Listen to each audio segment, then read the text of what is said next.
Bismillahirrohmanirrohim.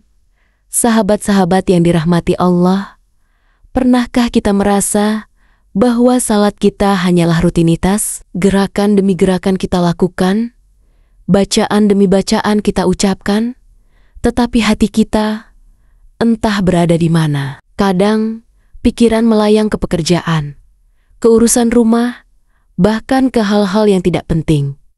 Padahal syalat adalah tiang agama. Rasulullah bersabda, "Salat adalah tiang agama. Siapa yang mendirikannya, maka ia menegakkan agama. Dan siapa yang meninggalkannya, maka ia meruntuhkan agama." Hadis riwayat Baihaqi. Karena itu, salat bukan sekadar kewajiban, tapi juga jalan menuju kebahagiaan dunia dan akhirat. Maka pertanyaannya, kenapa kita harus terus memperbaiki salat kita? Pertama, karena salat adalah amalan pertama yang akan dihisab. Rasulullah bersabda, "Sesungguhnya amalan hamba yang pertama kali dihisab pada hari kiamat adalah salat. Jika salatnya baik, maka baiklah seluruh amalnya. Jika salatnya rusak, maka rusaklah seluruh amalnya." Hadis riwayat Tirmidzi. Bayangkan, sahabatku, seluruh hidup kita akan ditimbang mulai dari salat. Kalau salat kita baik, semua amalan lain akan lebih ringan hisapnya. Tapi kalau salat kita sembarangan, amal-amal lain pun ikut terpengaruh. Kedua, karena salat adalah sarana terdekat dengan Allah. Di dalam salat, ada momen di mana seorang hamba paling dekat dengan Robnya, yaitu ketika sujud. Rasulullah bersabda, keadaan paling dekat seorang hamba dengan Robnya adalah ketika ia sedang sujud. Maka perbanyaklah doa saat itu. Hadis riwayat Muslim.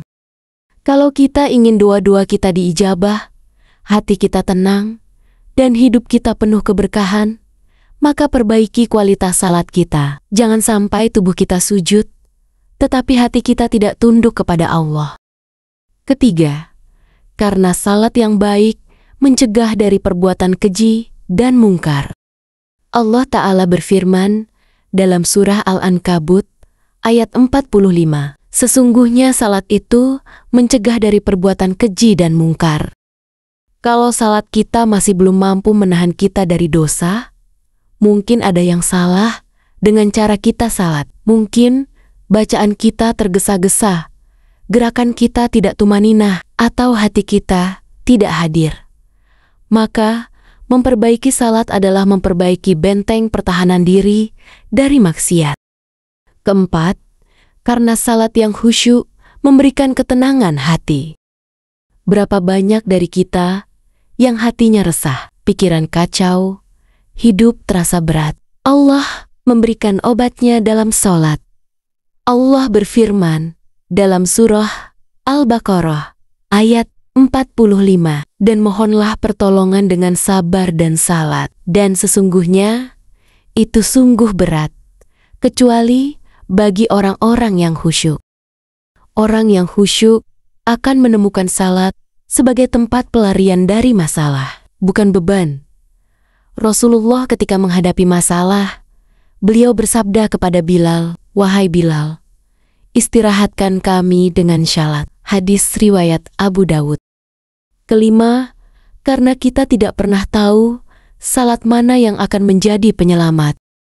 Mungkin saja, di antara ribuan salat yang kita lakukan, ada satu salat yang begitu tulus, penuh keikhlasan, sehingga menjadi sebab Allah mengampuni dosa-dosa kita. Maka, setiap salat adalah kesempatan emas untuk memperbaiki diri. Sahabat-sahabat yang dimuliakan Allah, salat bukan sekadar kewajiban, tapi ia adalah anugerah. Anugerah untuk berbicara langsung dengan Allah, untuk membersihkan hati, dan untuk menguatkan iman. Kalau selama ini salat kita masih terasa hambar, jangan putus asa. Mulailah dari yang kecil. Perbaiki wudu, perbaiki bacaan, hadirkan hati, dan rasakan bahwa kita sedang berdiri di hadapan Raja segala raja. Semoga Allah menjadikan kita termasuk hamba-hamba yang salatnya khusyuk dan diterima. Sebagaimana doa dalam Al-Quran, "Ya Rob, jadikanlah aku dan anak cucuku orang-orang yang tetap mendirikan salat. Ya Rob kami, dan terimalah doaku." Surah Ibrahim ayat 40. Wallahu alam bissawab. Wassalamualaikum warahmatullahi wabarakatuh.